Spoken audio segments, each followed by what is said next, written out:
Приветствую вас в студии на открытом воздухе. В эфире программа Ice News и я ее ведущая Саргалана Неустроева. Сегодня в эфире. Второй день чемпионата республики по хоккею проходит в Якутске. Ген выживания выявили у якутского скота. Похолодание обещают на территории республики.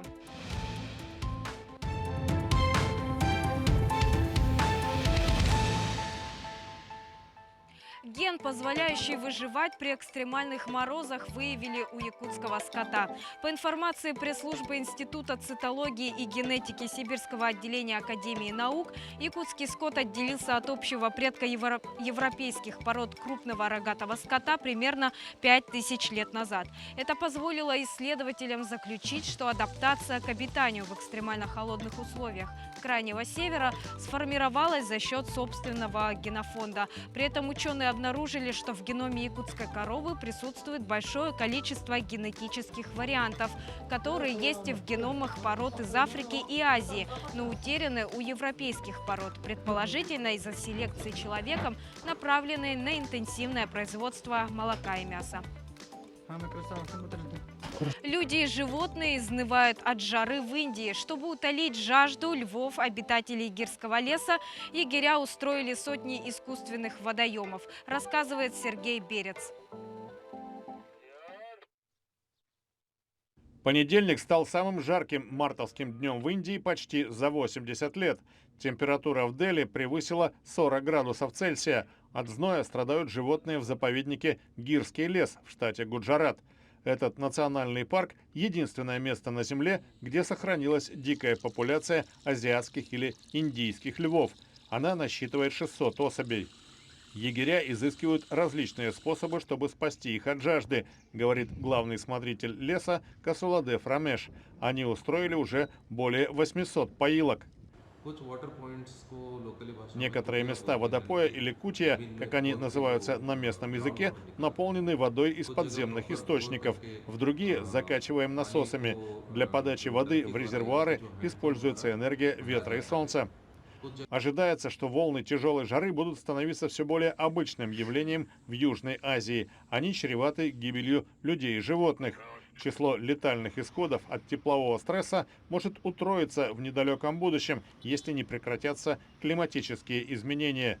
Такие перспективы изложены в докладе Американского геофизического союза, опубликованном на прошлой неделе.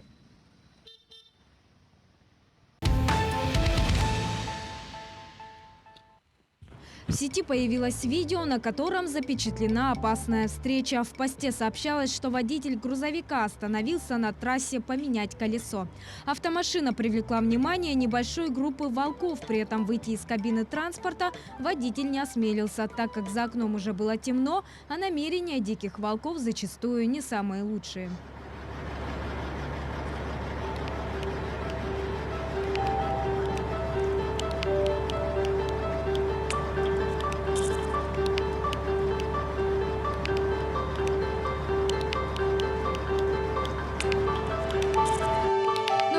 Нечего бояться, если рядом с вами есть отважный кот. Так в Инстаграм опубликовали видео настоящей схватки между котом и волком. При этом в неравном бою победу одержал кот, и волк был вынужден покинуть территорию хвостатого. Будем надеяться, что на его владения больше не станут посягать чужаки.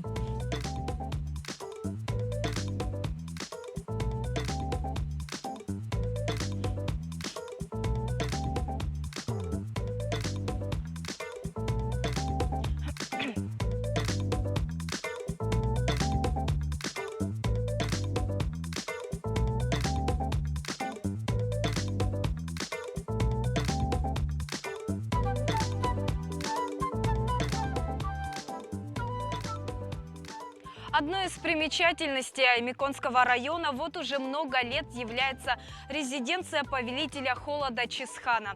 На экскурсию по покоям ледяного короля нас приглашает наша коллега Светлана Поцелуева.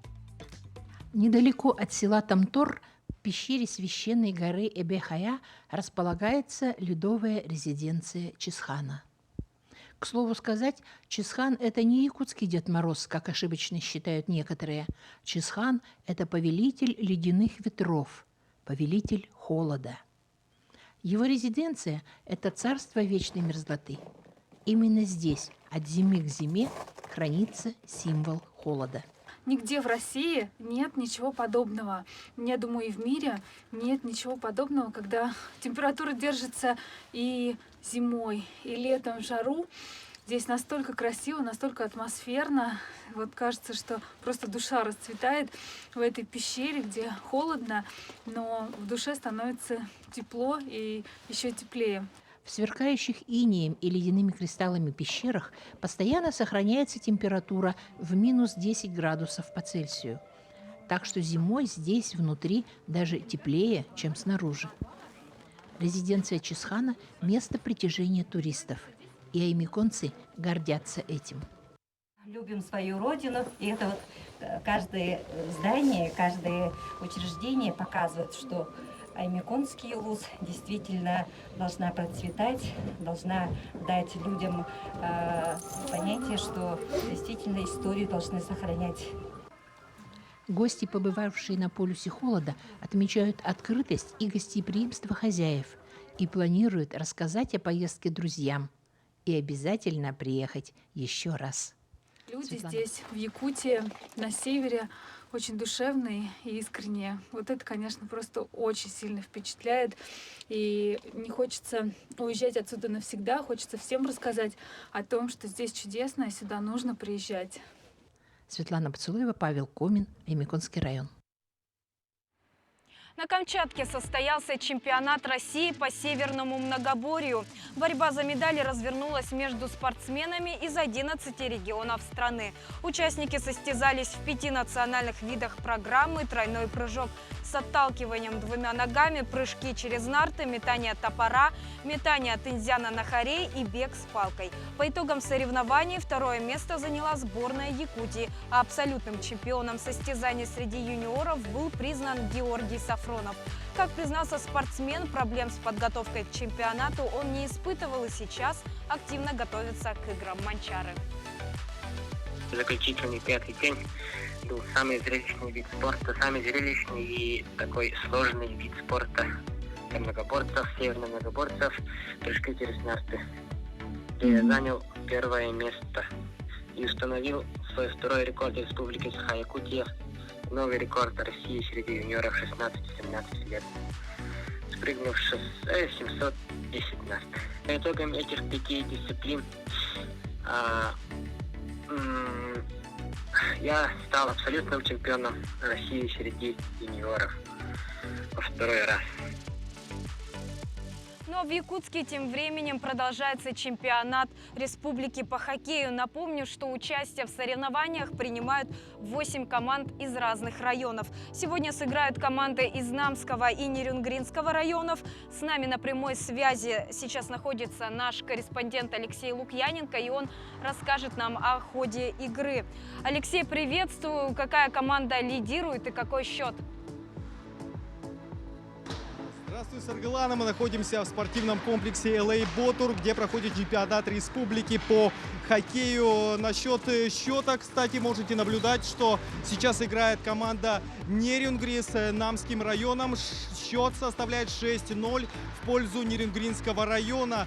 Я и сам не заметил то, что как быстро Нерюнгринский район набрал очки, то есть это вообще феноменально быстро. Также хотелось бы отметить, что вчера прошла игра между командами из Мирного и Намского улуса со счетом 14-0. Победу одержал Нерюнгринский район. Также сегодня пройдет в 19:30 игра между командой Якутска и Хангаласским районом. Вот по поводу завтрашнего дня хотелось бы отметить, что завтра пройдет игра Хангаласского района с Намским, также Хангаласского района с Усть-Алданским, Нерюнгринского с Мирнинским, и Якутск сыграет с Алданским районом. И также хотелось бы отметить, что На самом деле ребята очень подвижные, очень шустро играют, и зрителей на самом деле мало, но думаю, в финал соберется их гораздо больше. И вот рядом с нами сейчас находится один из организаторов чемпионата, Владимир. Владимир, здравствуйте. Поздравляю наконец-таки с чемпионатом. Долгое время все сидели дома. Расскажите, как в целом проходит чемпионат? Здравствуйте. В этом году чемпионат проходит в общей группе. Это команды из сельских и промышленных районов. Разделены на две подгруппы. Группу А и группу Б. И в течение 3 дней пройдут групповые игры. И уже в субботу будут полуфиналы. И в воскресенье будут финальные игры. А расскажите, вот я знаю, что о том, что в данном чемпионате участвуют 8 команд. Вот есть ли какие-то команды, которые, скажем, не вошли в чемпионат, то есть по каким-то причинам отсутствуют? Да, к сожалению, в этом году не принимает участие у нас команда Тампонского района, не принимает участие команда Чурапчинского района. Вот мы их ожидали, а они, к сожалению, не приехали.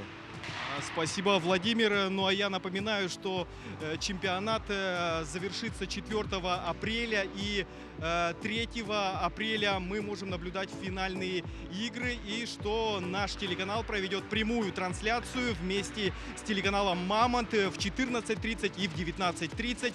3 апреля вы можете посмотреть и обязательно не пропустите, потому что результаты могут быть, ожидаются быть совершенно неожиданными. Поэтому не пропустите. На этом у меня все. Саргалана, будем держать вас в курсе событий. Спасибо. Спасибо, Алексей. Ну а мы пожелаем всем спортсменам удачи, пусть победит сильнейший. Перейдем к прогнозу погоды. За последние сутки температура днем не падала ниже нуля. Сегодня преимущественно без осадков. Ветер юго-западный 2,7 метров в секунду. Температура воздуха 0 плюс 2 градусов. Тем не менее, по словам сотрудников Якутского гидрометцентра, в настоящий момент проходят фронтальные разделы, за которыми последует похолодание и заток холодного арктического воздуха. Такая температура с небольшими изменениями продержится до конца следующей недели, практически на всей территории республики. Завтра в Ленском, Алекминском районах и 3 апреля в центральных районах. Температура ночью будет преобладать минус 20-25 градусов. В Вилюйских и Заречных районах температура понизится до минус 30 и 35 градусов. На северо-западе республики до минус 40 градусов. Дневная температура будет порядком от минус 8 до минус 13 градусов. На юго-западе, юге до нуля минус 5 градусов. И на севере до минус 20-25 градусов. Это были все новости на сегодня. Ну а я с вами прощаюсь. До встречи.